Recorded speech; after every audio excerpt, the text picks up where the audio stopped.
by mental health?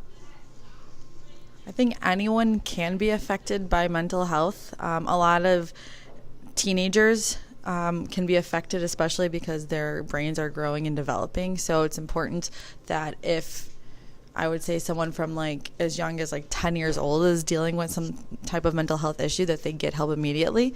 How does mental health happen? Well, there are different reasons for why mental health issues can happen. Sometimes it can just be genetics. So if someone in the family, like a mom or a dad, has a mental health disorder, then a child might be likely to develop one. It also can be from like post-traumatic stress experiences. So if a person has experienced some type of just like traumatic event, whether it be like a death of a family member, it could be an accident, it could be that they've been through something personally, something's happened to them that could that could lead them to develop a mental health issue.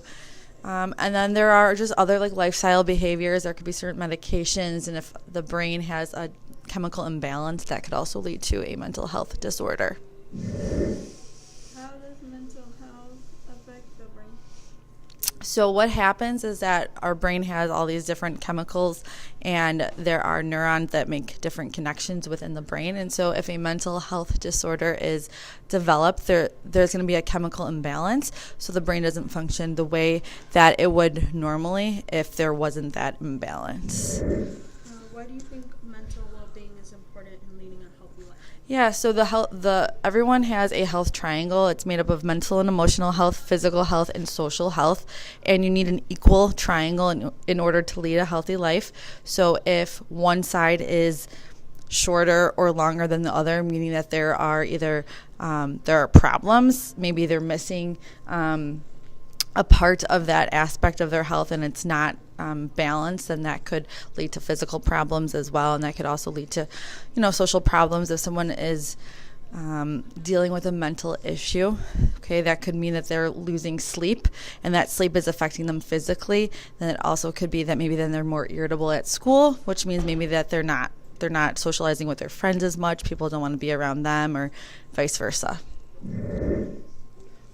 How can we reduce the stigma surrounding mental health? The biggest way you guys can help with reducing that stigma about mental health is to make people aware of mental health issues and that it is normal, because I think people are afraid to talk about it, and people that do have mental health issues, even if it's something as small as anxiety, people are afraid to admit or to say that they are dealing with that because of how others might view them. But it's completely normal, and a lot of people deal with mental health issues all the time.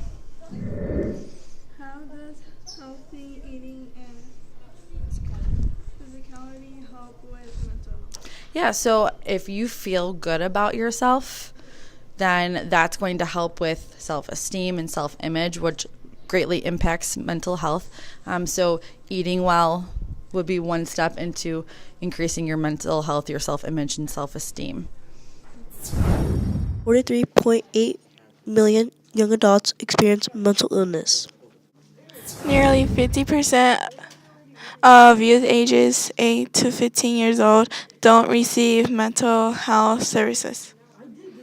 Suicide is the third leading cause of death in the world.